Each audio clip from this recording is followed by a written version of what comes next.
There's just been a lot of failures in the news media now, and I've kind of given up on the idea that the news media is going to save us. They're not going to save us. The best I can hope for is that they won't completely buy into this whole right-wing disinformation atmosphere that we're seeing. You see Twitter taken over by Musk. You see CNN pretending that it's going to chase after some mythical centrist viewpoint when clearly they're tacking to the right. I think that the news media has never been liberal and it's getting more right-wing. Then I think that because of Trump, he changed the game and some journalists start putting on the uniform, put on the jersey. So they were like into the game rather than just covering the game. I mean, that's what they're doing, is trying to make them legitimize people who clearly wanted to overturn a free and fair election. It's accepting of fascism. It's making the fascists part of the club of democracy.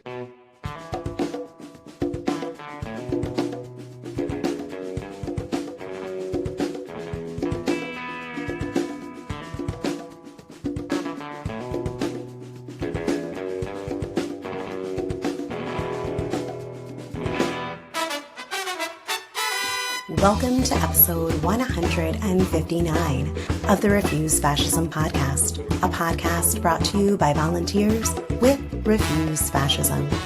I'm Sam Goldman, one of those volunteers and host of the show. Refuse Fascism exposes, analyzes, and stands against the very real danger and threat of fascism coming to power in the United States. I'm glad to be back, and well, what a week. In today's episode, we're sharing an interview with Mark Jacob to discuss the mainstream media's normalization and accommodation to fascism. Mark is a former editor at the Chicago Tribune and Sun-Times and a co-author of 8 books on history and photography. Thanks to everyone who goes the extra step and rates and reviews the show on Apple Podcasts or wherever you listen. If you appreciate the show and want to help us reach more people who want to refuse fascism, go be a gem and write a review. Drop 5 stars wherever you listen to your pods. Here's a recent one as proof that we read everyone. Sam 140171998 wrote over on Apple Podcasts a review titled "Covers the Most Important Topics," gave us 5 stars, and wrote, "Conversations you don't hear on mainstream media, important, intelligent topics with great guests, makes you think and want to get engaged." Well, thanks, fellow Sam. Please tell the people out there in podcast land why you listen, and they should too. Subscribe, follow, so you never miss an episode. And of course, keep up all that great commenting, sharing on social media. And thanks to everyone over on Patreon for supporting the show for $2 or more a month. Thanks, patrons. Not one yet? Become one at patreon.com/refuse fascism. Before we get into it, we have to talk about the Trump indictment, which crystal clear shows our timeline is filled with the unprecedented. The fact that those who rule this country are at each other's throats can no longer be denied. They can no longer rule and hold things together in the way they have since the Civil War. The old ways, the old quote-unquote norms are coming apart. Let's get into this more. For the first time in U.S. history, a former president has been indicted with federal charges. He faces a 37-count federal indictment involving possessing classified documents at Mar-a-Lago, conspiring to hide them from federal authorities in a grand jury, revealing national defense documents to unauthorized folks, and making false statements about it all to investigators. Trump is expected to be arraigned in Miami, Florida, this Tuesday. It's significant that Trump, who has always declared himself above the law and transformed the GOP and its base into a party of fascist lawlessness and violence, culminating in the January 6th coup attempt, faces serious charges and multiple investigations. The joy felt by many at the prospect of seeing this fascist criminal face any accountability for anything, and the hunger to see him lock the fuck up, is righteous. It reflects an enormous reservoir of popular sentiment that could be turned into necessary action to change the course of history.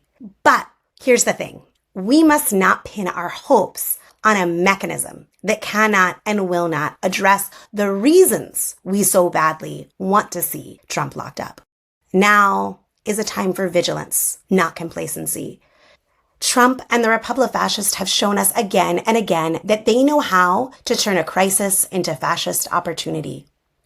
On Friday, Trump posted to his millions of followers on his social media site Truth Social in an all-caps message, quote, "See you in Miami on Tuesday, 3 exclamation points," end quote.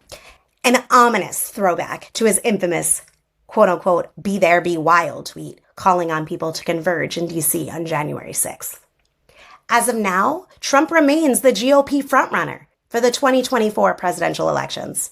Yesterday, Trump spoke at Nazi rallies, state GOP conventions in Georgia and North Carolina.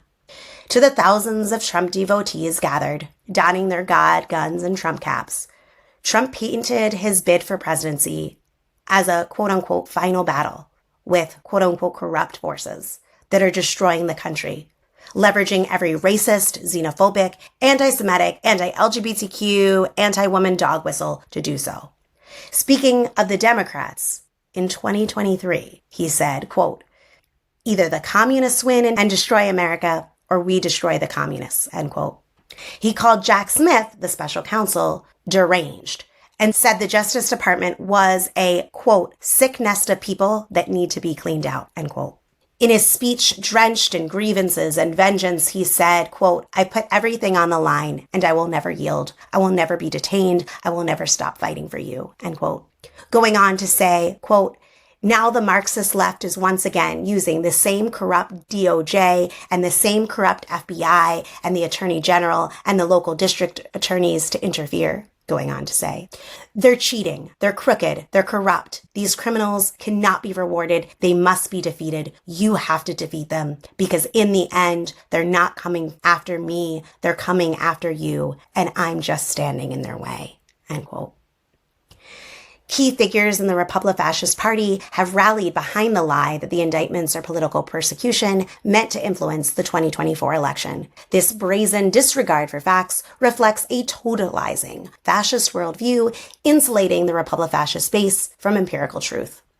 As Paul Street pointed out in a piece that is linked in the show notes, quote, "One after another, key congressional Republicans, including the worm-like Speaker of the House, Kevin McCarthy, have reflexively joined their dear leader's preposterous claims of unjust and radical left persecution and the weaponization of the law against the chosen one. With some exceptions, Trump's party has lined up behind their maximalist cult leader in demonstrating cold-blooded opposition to the application elementary rule of merely bourgeois law," end quote.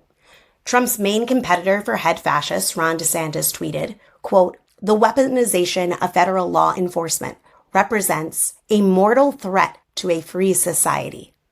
We have for years witnessed an uneven application of the law depending upon political affiliation," end quote. As Tess Owens from Vice has pointed out, quote, "The response from his supporters has taken on wilder and even more dangerous dimensions," end quote, than his previous indictment. Here's some examples of that. Fox News host Mark Levin screamed on the Hannity show, and I'm not going to do it the way that he did. I'm going to spare your ears. Quote, "What do you mean he's not above the law? There is no law. What's going on here is a disgusting disgrace. It is a war on Trump. It is a war on the Republican Party, and it is a war on the Republic. The radical left is doing what the radical left does. While they cover up for Biden the way they covered up for Hillary, I'm done. And I'm sick of it. June 8th is the day of insurrection, not January 6th. We've never seen anything like this in the United States. We saw it under Stalin. We've seen it under other autocracies, Marxist regimes, fascist regimes in the third world. They've taken the United States into a hellhole. It's humiliating. And I'm going to tell you something. There are tens of millions of us. You have crossed the Rubicon twice, which has never been done before. And we will never forgive you. Never, ever. That's the bottom line. And I'm done," end quote. Let's be clear, laughing aside, this is an all-out call for armed fascists to rise up in violence. And it's not just a Fox News host saying things like this. Carrie Lake at the Georgia Republican State Convention on Friday said, quote, "If you want to get to President Trump, you're going to have to get through me and 75 million Americans just like me. And most of us are card-carrying members of the NRA. That's not a threat. That's a public service announcement," end quote. Yeah, you heard that right. We will kill you if you hold Trump accountable, is what they're saying. And it's not just her. Representative Andy Biggs tweeted, quote, "We have now reached a war phase. Eye for an eye," end quote. Representative Clay Higgins tweeted, "President Trump said he has been, quote unquote, summoned to appear at the federal courthouse in Miami on Tuesday at 3 p.m., end quote. This is a perimeter probe from the oppressor's hold. Our POTUS has this. Buckle up. 1 to 50K, know your bridges. Rock steady, calm, that is all." As Jeff Charlotte pointed out on Twitter, 1 to 50K refers to military maps and publicly available U.S. Geological Survey maps of areas mostly surrounding military installations. As Jeff says, this isn't a metaphor. Not slow civil war. It's a congressman calling for the real deal, the real thing. Military jargon, talking about like seizing bridges, seizing military installations to carry out war. And let's also get real. The biggest threat is not the hypocrisy of a man and one of the two major political parties that weaponized justice to persecute political enemies and let off allies, now decrying a weaponized judicial system, or the party of law and order going after law and order. It's the fact that they're fascists. Law for me, not for thee. Rights for me, not for thee. Power for me, not for thee. The fascist movement has barely been named in the media, much less thoroughly repudiated by a mass movement of millions standing up against it. It is a vicious 21st century American fascism in the most powerful and dangerous nation in the world that's been normalized and accommodated for over 7 years now. None of its leaders, including Trump, have yet faced the ultimate crisis. The people of this country taking over the public square and public discourse to delegitimize these fascists and drive them out of power. Yet, at these moments of crisis, when democratic norms are being ruptured and society is being further cleaved, the decent people are encouraged to retreat, to remain passive, and prematurely celebrate an outcome that is far from inevitable. Every crisis Trump and his fascist party gets through strengthens the U.S. fascist movement, leaving a core of battle-tested and even more dangerous, genocidal, revanchist lunatics in power to set the terms for all of society. I mean, just think of the fact that according to a recent report published by The Guardian, more than 2 years after the deadly January 6th coup attempt, 12 million people in this country, the United States, believe the use of violence is justified to restore Trump to power. Just look at what has happened to abortion rights in this country. Look at how they are gutting voting rights. Look at what they're doing to the trans community. We must not be lulled into submission by this or future indictments and prosecutions of Trump. Whether or not Trump is able to remain the GOP presidential candidate, this indictment cannot and will not stop this fascist movement. That's up to us, y'all. In addition to being an unprecedented legal challenge to the system, this presents yet one more crisis of legitimacy to the governing institutions of our society, brought to the surface by the rise of fascism, but deeply intertwined with the fundamental illegitimacy at the heart of American empire. If Trump is somehow exonerated in yet one more situation where the publicly available facts incontrovertibly show guilt, he will be empowered yet again, and the rottenness of the system will be exposed once more. In the scenario that he is found guilty, while this will be a victory for the rule of law, and many will recognize that, millions will believe that the verdict is the weaponization of the justice system against Trump. In a legitimacy crisis, the key question is not guilt or innocence, not what is true, or about how many people believe that. Those all matter. The key question is which narrative will exert power. If Trump's notion of conviction as political attack holds sway, the conviction can potentially help propel him back into power, playing the victim, and help justify the political vengeance he has already sworn that he will reap in a second term. That is one possible outcome, if the fascists win the public narrative.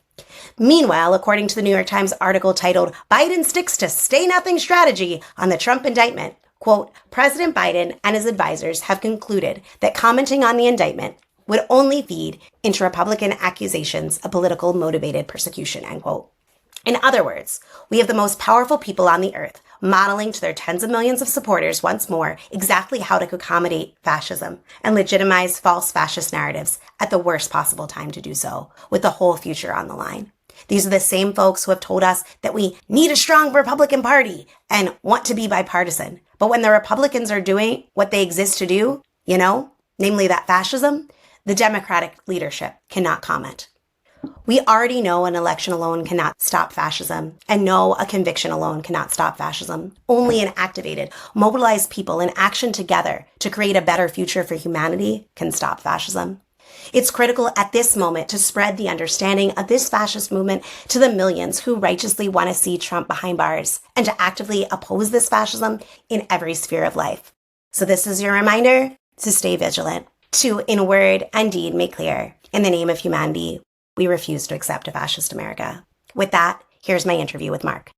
Today, I'm talking with Mark Jacob, former Metro editor for the Chicago Tribune, former editor for Sun-Times, to discuss how the mainstream media has and is greasing the tracks that fascism is continuing to advance on, and the media that's needed now. So welcome, Mark. I'm so glad to have you with us. Thank you for asking me. You have been uniquely positioned as a participant and observer of mainstream news and opinion publishing over now decades. And we've seen, and I think we both agree on this, the normalization of and legitimization of Trump and everything he represents across mainstream media. We've also seen the emergence of new media that before, in terms of cable news, we couldn't imagine. The emergence of Newsmax, One American News. We now see changes at CNN, the decimation of local news, the buyout at Twitter, and so much more. And I think that much of this is changed to accommodate and even propel fascism into power in the United States. And I was hoping that you could talk to us about what you've observed in this regard and how you have seen things changing. Has this been a gradual change that you noticed? Kind of just walk us through your thinking on that. One of the biggest myths in American life is the idea that the news media is liberal. The thing about the news media is that they're constantly under attack from the right, who say that they're being unfair. And so the news executives, I've found, in many cases have bowed to that and been ultra sensitive to it. When I was Metro editor at the Tribune, I would tell people, you're going to make somebody mad with the story, but that's fine, because if you're not making anyone mad, you're not doing your job. That's part of being a journalist, is saying things that people don't want you to reveal to the public that are true. Journalism requires some level of courage and a thick skin as well. I would like to see more of that. I think we have a news media that's really kind of knuckles under to that kind of pressure. I was in the news business a long time. I saw a lot of things. At the Tribune, was the editor who edited the first story about birtherism when Obama was about to be elected. We knew it was BS. It was clearly BS. We knew it was. We didn't want to write about it. And one of the top editors came to me and said, I'm going to give you a reporter. You got him to write a story, and you've got to edit it about birtherism. And I said, you know this is BS. You know it's just made up stuff. The answer was, well, people are wondering. They want us to explain what's going on and fact check it for them, because otherwise they'll just think, that we're covering something up. It's out there, so you have to write about it. And the right-wing news media knows how to put things out there. They're doing it right now with that whole kind of Biden crime family BS. They know how to put things out there, and then mainstream media just bites on it. It's ridiculous. And so we wrote a story. We did all the fact checking. I went back and looked at the story, and it was a perfectly fine story. We talked to the officials in Hawaii. Think about it. In order to believe the birtherism thing, you would have had to thought that conspirators put a birth announcement for a biracial child in a Honolulu newspaper in 1960 because they knew he was going to be elected president. It was idiotic. Yet we had to write a story about it. And let me tell you, that story did not allay any suspicions. It didn't do anything to make anyone think, oh, this must be baloney. All it did is bring it more out into the atmosphere and just spread it. And you see how Donald Trump used that as one way to gain prominence, because that's the way lies are. And that's why the news media have to be very careful about what they take seriously. And they don't need to have this obligation to report everything that they hear. All the things that people say are not legitimate. I mean, there's a lot that's not legitimate now that's said. You have a Republican Party that's pretty much decided that telling lies is a sacrament to them. It's something that they view as a badge of honor, as how to get admitted into the club is that you've got to lie. CNN, for example, put Trump on a live broadcast to lie, and they think, oh, we're going to fact check him. Of course they weren't going to fact check him. He's talking faster than they can fact check him. He gets away with it. He says a bunch of lies. They fact check, a fraction of them, and it's a big win for him. And this is the news media just failing to do its job and platforming people. Just putting somebody on the air and deciding that that's an act of fairness is not. It may be an act of fairness to the politician. It's not an act of fairness to the public. And who are you working for? You should be working for the public. You should be trying to get people information that will help them navigate their lives and protect their democracy. And if you're not doing that, if you're just trying to please some sort of political operative who's going to call you on the phone, you're not doing your job. There's just been a lot of failures in the news media now, and I've kind of given up on the idea that the news media is going to save us. They're not going to save us. I just hope they won't kill us.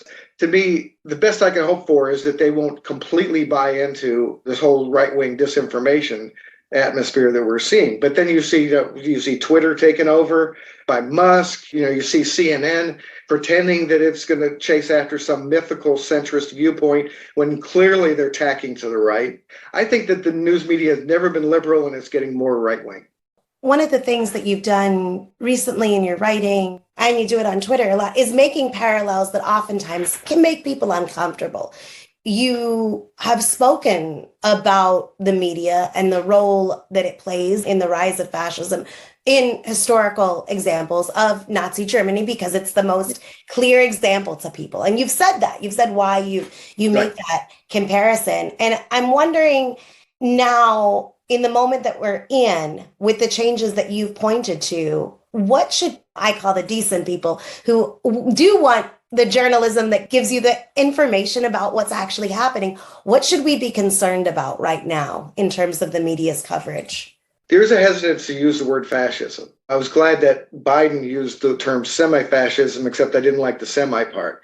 I went back and read William Shirer's book, Rise and Fall of the Third Reich. I did a long Twitter thread and picked out passages and related them to what's happening today, because as far as the fascist takeover of schools, as far as the fascist takeover of churches and other thought leaders, and the tendency to minimize the threat. 2 weeks before Hitler took the chancellorship, they thought that they had solved the whole problem, that they were going to minimize him, they were going to bring him into the government, and that would be it. And instead, he took over the government, never won a fair election in the whole time.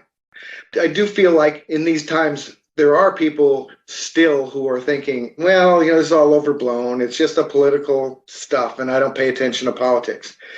You may not pay attention to politics, but politics is paying attention to you. And it's super important for people to pay attention to what's going on. And again, I love history. I've written about history. I've written books about history. And I wouldn't be bringing up the Nazis except for two things. One, everyone understands what that was. And two, they're acting like Nazis. As soon as they want to stop acting like Nazis, I'll stop comparing them to Nazis. Just look at it. Look what they're doing to trans people now. They're doing the same kind of thing that the Nazis did to the Jews. And again, when I compare to the Republican fascists to Germany, I'm not comparing them to what happened in 1938 or 1942 or 1944. I hope we never get to anywhere close to that point. I'm comparing them to 1933, when the Nazis took over, took away everyone's rights, started burning books, and we know what happened after that. So just to be clear, when I make that comparison, I'm comparing the rise of Nazism to the rise of Republican fascism. I'll stop making that comparison as soon as they stop acting like that. And I admire your organization for using the word fascism, because that's what it is. You see all these examples, and it's not just Hitler. I think DeSantis is more like Mussolini than Hitler, really. The whole way of coercing corporations and bringing the business community in, and in effect making government kind of the sponsor of business and the sponsor of corporations. Look what he's doing to Disney. I mean, that's totally strong-arming a company because you want them to agree with you on a political issue that has nothing to do, with their business. It's not your place to decide whether a private business agrees with you politically on an issue. Yet he's trying to sabotage their business because of this, very much like Mussolini would do. These kind of comparisons, yeah. I mean, I understand that the whole thing about using the term fascism, I think people think it's overblown, but there are people who don't really study fascism. If you talk to somebody who's actually studied fascism, they'll say, yeah. And you've interviewed some of them, and they know what's happening because they study history. So it's not overblown. It's what's happening, and people need to face up to it. Yeah, people need to not only confront what's happening, but to act to stop it. And if people cannot even name what it is, right, they are totally incapable of stopping it. Returning to the media point, it's striking how many euphemisms will be used short of calling it fascism, extremism. They're not just cop-out words. Populist. Populist is populist. They're words that confuse instead of clarify. They are disarming to people. And another one of those things is like not even be able to call him a racist, Trump. These are just true things. It's not an insult. It's not a name-calling game. It's what is real. The other thing that you had said that made me stop for a moment was you were talking about what trans folks have come under as the biggest target in many ways, or the most coherent target, I should say, this movement. That has also been a target that the media has fostered and amplified by giving credence and print space and airtime, and to not fact check basic things. Right. And, just in the CNN town hall I watched just recently, the Mike Pence thing, that they asked the question, you're big on parent rights. Why aren't you for parent rights when they want to deal with gender affirming care for their kids? And, that's different. He never explained why it's different. It's only because we want to demonize trans kids. I wanted to go back in time. In 2016, MediaQuaint, a company that follows political advertising and earned, in other words, free media, analyzed the time Trump appeared on air for free and calculated that it was worth $2 billion, far and away outstripping all other candidates in terms of free coverage. What difference did that make in his rise to power and the consolidation of this nationwide fascist movement, galvanized by his campaign? It made a huge movement. And just to really say something I believe strongly is that I don't think that Trump created a fascist Republican Party. I think a fascist Republican Party created Trump. I think that Trump was just the embodiment of these movements in the Republican Party, and the more moderate people in the Republican Party saw the wave and just jumped on it and were too cowardly to fight against it. Trump is not like a creator of anything. I think he's more an embodiment of it. You look what happened with Trump. He starts getting publicity and getting on Fox News over this birther thing, as we mentioned earlier, which was completely bogus. But he kept on saying, I have a source that says that birth certificate's fake and all this other crap, and got on air for that. And he's on The Apprentice. One of the things about American culture is that there are a lot of people who think that when you get on television, that makes you legit. That means that you're real. Somebody decided to put you on there, so you must have something to say, or you must be really good. As anyone who's read about The Apprentice knows, they were covering up for him the whole time, and they had created just this myth. Trust me, The Apprentice was not a documentary. It was an entertainment show in which they tried to make him look good. And because of that, any facts have shown that Trump is a terrible businessman, cheating people he does business with, and by other methods, and by lying to people about condos, and that this has managed to somehow stay afloat. And I think probably by getting secret payments from overseas. It's not like he's a great businessman. He's clearly not. But that created this myth of him being a great businessman and him being on TV. Then he announces for office, and suddenly CNN, especially, and Fox and all them, they just love putting him on the air because he's always got something outrageous to say, and they can, oh my God, this is terrible, and they can get somebody to say something else, and it creates this big fight on the air. Conflict is drama to these people, and it's entertainment. But I think that if you can't get beyond the psychological effect of him being on television all the time to make less sophisticated people think that he was legit, that he really knew what he was doing, that they wouldn't put him on TV if he didn't have things to say that were important, and to just creating this idea that he was important. This kind of fake it till you make it kind of thing, where he suddenly became important because he pretended he was important. The real tragedy in the story is how the entire Republican Party, anything that might have been a little bit decent in the Republican Party, totally folded and totally just gave up to him and just, shut up and just let him go. This is the thing that just blows my mind. Even after he was caught on tape bragging about sexually molesting women he didn't know, that wasn't enough. That wasn't enough to get the white evangelical vote to not vote for him. It's this amazing kind of lack of decency by segments of the American public, especially by the whole Republican Party, which is so terribly complicit in this rise of fascism. This notion you hear about the media learning lessons from 2016. Have they learned their lesson? Are they learning their lesson? It clearly means different things to different people. Some key lessons I thought we had made a tiny little bit of progress on were that objectivity is different than equal time or centrism, and that it's good to be partisan to the truth, and it's good to be partisan against fascism. But one disturbing thing in that Atlantic piece profiling Chris Licht was that as critical as the author may have been about Licht, he was clearly working from the same flawed principles. And I'm just wondering, what are the lessons that good journalists and editors took or could take from the Trump experience and this moment? The horse race has already begun. Right. Well, that's the thing. I mean, the horse race coverage, just horrible. Jay Rosen at NYU says, pay attention to the stakes, not the odds. And that's so important. I mean, most of my takeaway off the last, decade or since 2015 is negative. To me, it's the triumph of propaganda. It's the fact that lies work, that if you repeat a lie often enough, it gets believed. I mean, look at how many people, regular Republicans in polls, say they believe in the big lie.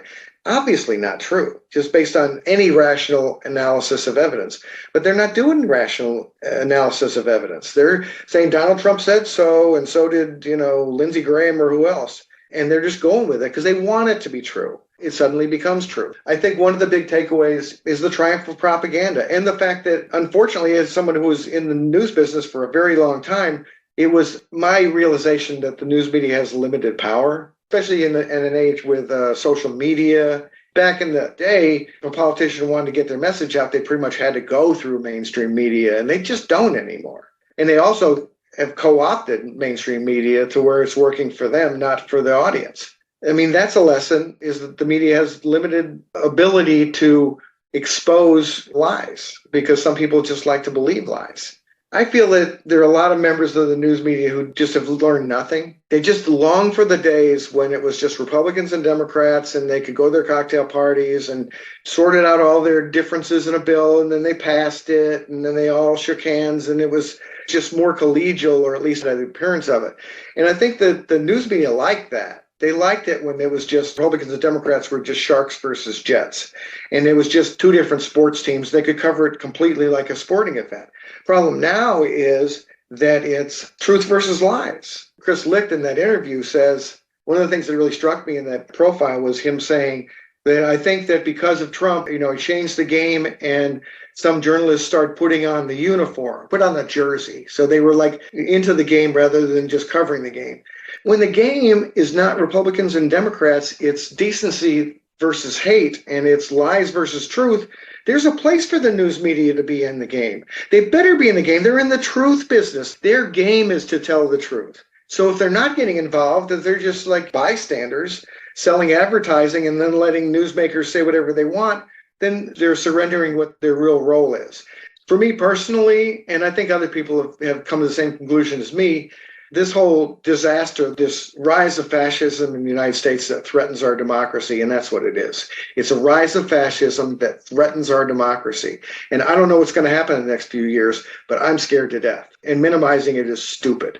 We all should be scared to death. I don't really believe in journalistic objectivity anymore. I used to. I don't anymore. And when you think about it, it doesn't make any sense because as an editor, I came into the office, I'd read the news and I'd be thinking about this, or I'd notice something on the way to work and I'd talk to a reporter and I'd say, go cover that, go write a story about that. I wasn't telling him to write every story about everything. I was making decisions. The very act of me assigning a news story was making a value judgment. I was making a decision on what was important to our readers. And that's not objective. That's me making a decision. It's not an objective move. And so to think that you're objective all the time is just fooling yourself. It always kills me to see like longtime reporters, like somebody who's been on a beat for 20 years, writing things that act as if they just showed up yesterday, to where they write in such a faux objective way that they don't want to be, seem like they're prejudiced against anyone or like they have any opinions. They just want to like say what everyone said. Would you trust a reporter who's been covering the same subject for 20 years and hasn't reached certain conclusions about what's going on their beat? I wouldn't. And the truth is they have reached conclusions. They know who's lying. They know who's telling the truth. They know what the problems are on that subject. If they're in transit, they know what the issues are in transit. And to pretend otherwise is trying to fool the readers. That's not a reader service. I much more believe than objectivity is reporters disclosing their biases and their own views. There's a movement in this in journalism, kind of a where I'm coming from movement, where journalists would even issue statements saying, I've always been pro-choice, I came from a middle-class background, I've never really been around poor people very much, and I'm trying to learn more about them, but it's not something that I grew up doing. Just a statement that says, this is where I'm coming from. And it's not from an objective place, it's from a subjective place. And to me, that's way more honest for journalists to do than to pretend that there's some sort of God in the sky who just can filter out all the things that would make them be prejudiced, and they can come to objective conclusions. To me, that's lying to the audience. I think that's a really great way of putting it. One problem that you pointed out across many mainstream media platforms is a refusal to call a lie a lie. And the notion that somehow doing so is passing judgment. Right. And somehow that's not objective. Right. And it seems one example of a bigger problem in the media regarding the truth. Meanwhile, you have this larger problem in society at large where you have people across a wide swath of political viewpoints who have no clue where to start to understand what's real and what's not. Right. Media literacy and scientific literacy have, in my opinion, completely nosedive. I was wondering on how you see the two of these connected and how could the media maybe play a role in changing that for the better? How do we understand what's true media literacy and that scientific literacy? I do think that the rise of fact-checking is important. As I mentioned, it didn't stop Trump because there were too many people who didn't really want the facts. They just wanted their lies reinforced or their prejudices or their fantasies. You're never going to be able to effectively inform people who don't want to know the truth. I do think that media literacy is super important, and I think it's been underappreciated in school. Every high school should have a BS 101 class, should have a class that just only purpose is to, okay, here's what you saw on social media. Here's what you saw on this report on the news media. Here's why it's true or it's not. Here's how you can assess it. What kind of experts did they use? Is that scientific study, with 3 people or with 300,000 people? You say crime's up. Well, is it really up? Is it up per capita? Is Chicago the crime capital? No, I mean, it's got more murders than any other city in America, but its per capita homicide rate is way down compared to a lot of other cities. But it's become this kind of thing to demonize by right-wingers because it's a black mayor and the previous mayor was black too. It's been run by Democrats. So suddenly it becomes this kind of symbol of dysfunction. If you look at per capita homicide rate, red states are at the top of that list. And this happened in that Pence town hall when he was ragging on Chicago and Dana Bash said, well, about half the guns used in crimes in Illinois came from Indiana, which has lax gun laws, which was great for her to point out. She said right after that, she said, well, let's move on. Instead of, Pence, what do you think about that? Well, or ask Mike Pence, you're always criticizing Democratic-run cities.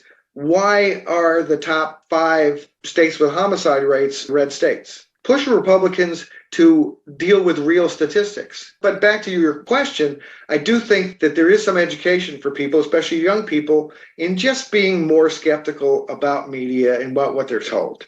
And just analyzing, well, where does that come from? Who said it? Is it really true? There are things out there that will tell you. There is a fact-checking industry. It's just that sometimes it's so separated from the lies that it's not effective. Like at that CNN town hall with Mike Pence, Pence said he had always been in favor of exceptions to abortion bans for rape, incest, and the life of the mother. And that was just a flat out lie. But CNN did not fact check it in real time. Their fact checker, Daniel Dale, did it afterward. So the lie just lived by itself. The fact checker's attempt to catch up with it.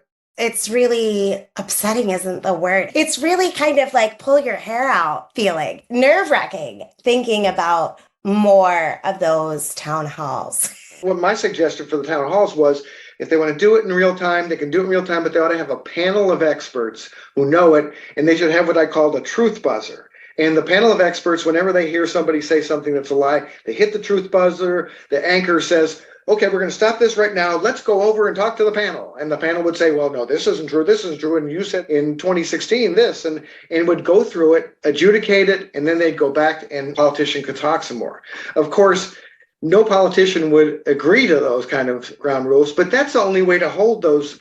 Even a basic follow-up. I think that maybe in the town hall with Pence, there was one follow-up. The one that I recall was the clarification. Pence had said something regarding dismissing the indictments. He was briefly challenged to say, well, does that go with what you said about no one being above the law? Right. He said no one is above the law, but then he said there were unique circumstances that meant that Trump should not be indicted. Right. And which means that, sounds to me like he means that somebody is above the law. Right. That was the one follow. So I don't want to say that there was no follow-ups because that was true, but overwhelmingly that isn't done. Speaking of the CNN stuff, I did want to get your thoughts. It's big news that Licht is out at CNN. Right. A lot can be drawn from his tenure, even just from the Trump town hall and the piece about him by Tim Lamberta in The Atlantic. You had tweeted something that I thought was really apt, and I wanted to get more of your thoughts on it. You had written, quote, Chris Licht wasn't ousted because he refused to do what his bosses wanted, make CNN more accepting of fascism. He's out because he didn't do it effectively enough, right. End quote. And I was wondering if you could speak more to what are they going for in making CNN more accepting of fascism? You know, what does Warner Brothers Discovery, what are they trying to do with this CNN? You know, I scratch my head a little bit because what they seem to be doing is they have the kind of the centrist lane to some extent, or had, but they're veering to the right, which is a very crowded lane right now. So I don't understand what they're doing. I don't understand what they're doing from a marketing perspective. I think I understand what they're doing from a political perspective. I had this suspicion that they're okay not making money as long as they kind of please their big part owner, John Malone, who's a Trump donor. When you see what's happened with Twitter, Elon Musk has been satisfied to lose 2/3 of the value of Twitter just to have a bigger voice himself in a personal way. I just wonder whether CNN, which is not a major company inside of, Warner Brothers Discovery, but I just wonder whether they just want to please right-wing rich people and really not have it be, a thorn in the side to whoever the Republican candidate is. That's the thing. That's what's so scary, is that we do not have liberal media. We did not have liberal media 10 years ago. We didn't have it 5 years ago. We have less of it now. I don't think that CNN is trying to make money by doing this. I don't know what they're doing other than perhaps just trying to please John Malone, who owns part of the company and definitely wants it to be what he calls centrist. What he calls centrist is not centrist. It's accepting of fascism. It's making the fascists part of the club of democracy. I mean, that's what they're doing, is trying to make them legitimize people who clearly wanted to overturn a free and fair election. I mean, that's what they want to do, is legitimize those people. They want to wash away the stink of what they did on January 6th and move forward and have nobody in a suit get punished. 1,000 people who went out and committed violence have been charged, but I'm still waiting for a politician in a suit to be charged and thrown in the clinker, which sure as hell should happen. And until that does happen, why wouldn't you think it's going to happen again? I don't know what CNN's aim is. It's clear that what Chris Licht did was to spout the company line. It wasn't that he wasn't doing what they said. It was he wasn't selling it well enough. He wasn't doing it subtly enough. He wasn't sucking up to the on-air personalities enough, and he just wasn't diplomatic enough. I mean, one of the things that he really did that was not smart was criticize their past coverage of COVID and stuff like that. And He said they didn't give enough credence to the idea that death toll from COVID was inflated. Well, the death toll from COVID was not inflated. If anything, it's been underestimated. When you look at excess deaths as a statistic, it's higher than what the official COVID death rate is. If anything, it was underestimated, I think.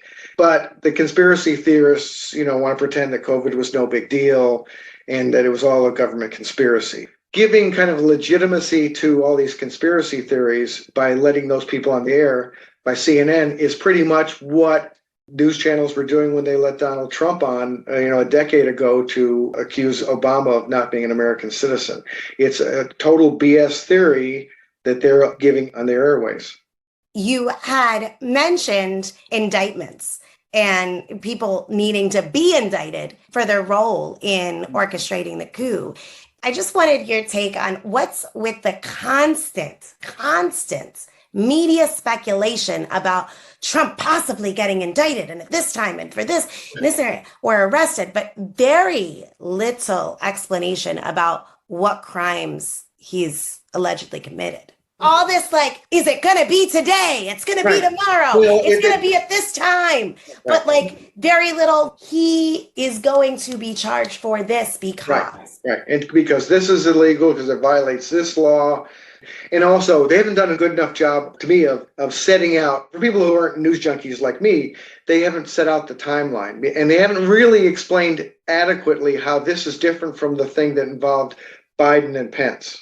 Biden and Pence, they both owned up to it, whereas Trump, not only lied about it, he had his lawyer issue a statement to the federal government saying he didn't have anything more when he did.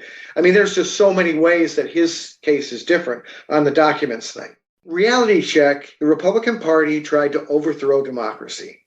Reality check, that's what they did. And if anyone wants to dispute that sentence, I can explain to you why that's exactly what happened. Yet nothing's happened to them. They're still running for office. They're still taking away people's rights. They're still gerrymandering to try to prevent black people from having political power. They're still doing all of the same crap and even worse. And nobody's been held to account who really mattered. These foot soldiers, 3%ers and oath keepers and that, I'm glad that they're being thrown in prison. They belong in prison. And you still have the leading candidate for the Republican Party nomination saying he's going to pardon them, which is another thing that's outrageous. Real accountability has not come yet, and it's over 2 years since it happened. Justice delayed is justice denied. I think they should have hurried more. And I understand justice is slow and they got to have all their T's crossed and their I's dotted and all that stuff. And I get that. In the recent move, it sounds like they're moving the documents case down to Florida because that's where most of the crimes occurred and they don't want to get thrown out of court just because they file in D.C. And that makes plenty of sense. And I understand that this is way more complicated than I know. I'm not a lawyer. But just for the sake of American democracy and its safety, people need to go to jail. I think members of Congress need to go to jail. And for people who want to write opinion pieces and get them run, any tips on getting op-eds published? They need to say something that no one else is saying. If you've read what you're writing, then don't submit it. Find a new angle. Stay nice and tight. Stay short. Stay 700 words or something like that. Don't write a novel. Write something that people will get to the end of, but be heartfelt. Or write a letter to the editor of your local newspaper, or submit an op-ed there. And everything doesn't have to be national. Some of the best ways to get published in local newspapers and local publications is to write about local issues. And a lot of things that we've been talking about on a national basis rear their ugly head locally. The book bans and stuff like that, those are all local issues. Stay active locally, too. Everything that's important is not on MSNBC and CNN. There are things that you can pay attention to in your own neighborhood that will make democracy stronger for all of us. I want to thank you so much, Mark, for taking the time to talk to us, to share your expertise, your perspective and insight. If people want to connect with you, where should they go? They should follow me, I hope, on Twitter. I'm still on there until Elon Musk gets even worse. Still think we need to have a voice there. And I'm at MarkJacob 16. Love for you to follow me, and I follow a lot of people. And we got to be loud there. We can't surrender the platform to liars and haters. That's a battleground for us to fight on. Thanks so much. Thank you. We love hearing the ways that you're inspired to act after listening. Here's this from John. Quote, recently, a local library planned to hold a drag queen story hour, but ultimately canceled the event due to objections from a few patrons, despite the majority being in favor of it. In response, I wrote an email expressing my view that this is how fascism can begin and so forth, all while maintaining courteous language towards those involved. To my surprise, the librarian replied, agreeing with my opinion, and promised to forward my message on to their board members. End quote. Thanks, John, for sharing this. In related news, I wanted to alert folks that Moms for Liberty is holding their fascist summit, complete with Trump, DeSantis, Haley, and more, June 29th to July 2nd in Philly, where they'll be training their Christian fascist stormtroopers to run for school boards, terrorize teachers, students, and the LGBT community at large, aiming to erase LGBTQ folks from public life with a specific viciousness towards the trans community. And they're doing this nationwide. We'll be covering this more, including what Moms for Liberty is, the danger they pose, why they're coming to Philly, and the ways for people to act. But right here, I want to say folks should be turning up and turning out in Philly at the end of this Pride Month, this June, to defend the lives and rights of LGBTQ people, the rights of kids, to have a real education, to learn history, and against the overall fascist program they are hammering into place. As always, stay tuned on our social at Refuse Fascism. Thanks for listening to Refuse Fascism. We want to hear from you. Share your thoughts, questions, ideas for topics, guests, or lend a skill. Tweet me at Sam B. Goldman. Drop me a line at Samantha Goldman at refusefascism.org. See the show notes to find us on Mastodon or how you can leave a voicemail for us. We'd love to hear from you. Want to support the show? It's simple. Show us some love by rating and reviewing on Apple Podcasts or your listening platform of choice. And of course, follow, subscribe so you never miss an episode. And become a patron to support our pod and content creation to help people understand and act to stop the fascist threat. For as little as $2 a month, you can help make a difference in producing and promoting this independent weekly podcast. Producers, shout out to Scott G. Thanks for giving. Give today at patreon.com/refusefascism or by visiting refusefascism.org and hitting that donate button. Thanks to Richie Marini, Lena Thorne, and Mark Tingelman for helping produce this episode. Thanks to incredible volunteers, we have transcripts available for each show, so be sure to visit refusefascism.org and sign up to get them in your inbox. We'll be back next Sunday. Until then, in the name of humanity, we refuse to accept a fascist America.